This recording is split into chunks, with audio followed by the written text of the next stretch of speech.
he says. February 25th, 2021, Fermilab, Illinois. In an office at Fermilab, a sealed envelope has rested safe in a locked drawer for 3 years.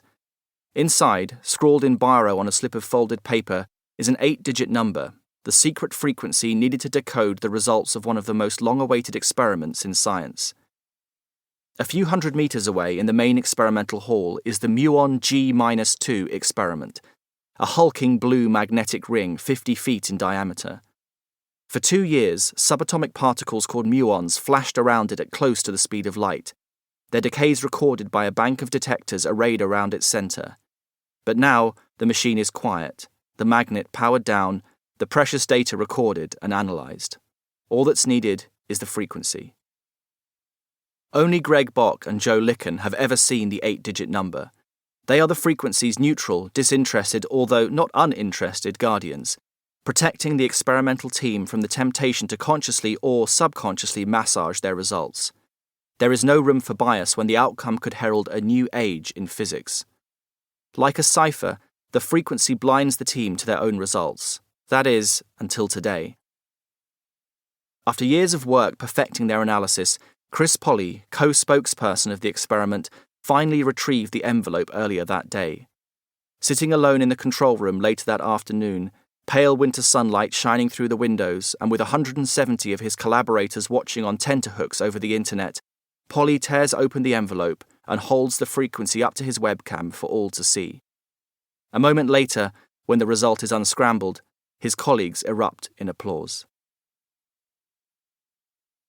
June 5th, 2019, Blois, France. At the start of summer 2019, I took part in a physics conference held in the Château de Blois, an opulent 17th century French castle perched on a hillside overlooking the River Loire. Particle physics is rarely a glamorous business. I spent the 3 years of my PhD studies in a windowless office, which, rather distressingly, was located directly beneath a frequently leaky first-floor men's bathroom. Water dripping unexpectedly onto my head and the smell of bleach still give me flashbacks. But the Blois conference was definitely an experience to be savoured, in particular the lunches. This being France, lunch was an extended 4-course affair. Pâtés, salads, chunks of meat swimming in rich creamy sauces, not to mention the desserts, all amply complemented by wine. The upshot of which was that once the afternoon talks began, at least half the delegates were too sozzled to stay awake, let alone follow a physics presentation. The first slot of the afternoon was a particularly tough gig. Even if the speakers had abstained at lunch themselves, they still had to contend with a smattering of delegates gently snoozing in the high-ceilinged ballroom where the sessions were held. The unenviable task of waking the audience from their boozy stupor on the Wednesday afternoon fell to Christian Rusu, a researcher from Japan's National Astronomical Observatory. He was there to present the latest results from something called Holy Cow, which I rightly presumed was a tortured astronomical acronym rather than anything to do with actual farm animals. The conference deliberately brought together particle physicists, like me, who study the smallest building blocks of nature, and cosmologists, who study the universe at the vastest scales imaginable, with the aim of encouraging collaboration between the two fundamental sciences.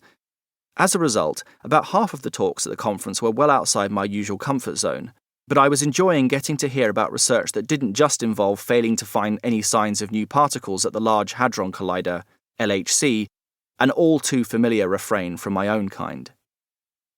It quickly became clear that Rusu's talk was arousing a lot more interest than was usual for the post-lunch session. He had begun by solemnly requesting that everyone keep the results he was about to share within the 4 walls of the conference hall. They were yet to be published, and he didn't want to scoop the official announcement.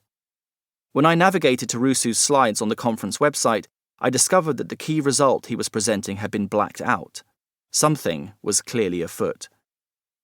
Holy Cow, I learned, is a collaboration of cosmologists who use images taken by the Hubble Space Telescope to measure how fast the universe is expanding.